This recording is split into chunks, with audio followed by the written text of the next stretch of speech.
gonna show you how to make complex multicolor 3D prints like this one on your FlashForge Adventurer 5M.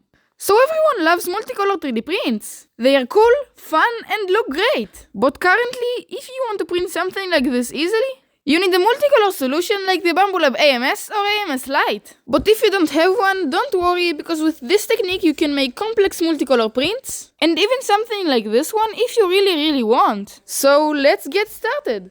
The technique most people use for making simple multicolor prints is taking a special model that works with this technique and then just adding pauses where they want the color changes to be. So let's print this and see how this method looks like. The printer pauses when it gets to the height you set in the slicer, and then you just switch filament as you normally do.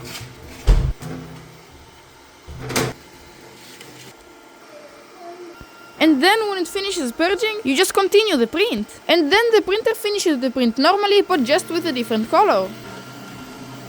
And when it's done, you get something like this. But what if you want to mix several colors at the same layer? Well, this is where the technique I told you about comes into play. Orca Slicer, which is the slicer I'm going to use, is already capable of multicolor printing. And this means that when you slice up a model, it knows exactly where it needs to change colors. And with something like a Bambu printer with an AMS, it has a long color change G-code, which it uses every one of these times. And if we look for the G-code on the Adventurer 5M, for example, it is completely empty. But what if we write the pause G-code command of the printer in there?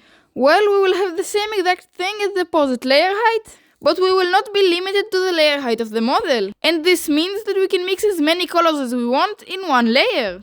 And now let's try it out and see if it really works. First we need to go into the printer info and then click on the multi-material tab and enable single extruded multi-material and manual filament change. And then in the machine G-code tab, we need to scroll down to the machine pause G-code and then copy it and paste it in the filament change G-code.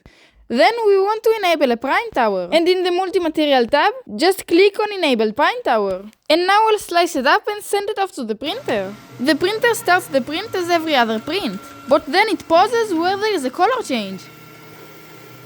And now you need to manually switch to the next color, and there is nothing special about this part, just switch filament as you always do.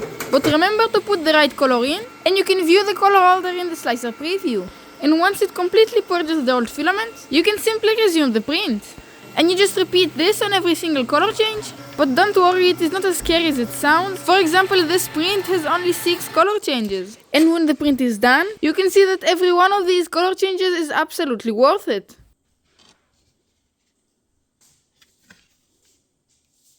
And now let's talk about printing something like this, for example. It is absolutely doable, but it will cost much more of your time. For example, in this print, there are 105 color changes. But if you do want to do this, do yourself a favor and increase the layer height. And also print more than one at a time, which means there will be much less color changes and you will get more of this print at the same effort. I hope this video was helpful, and if it did, don't forget to hit the like button and subscribe for more.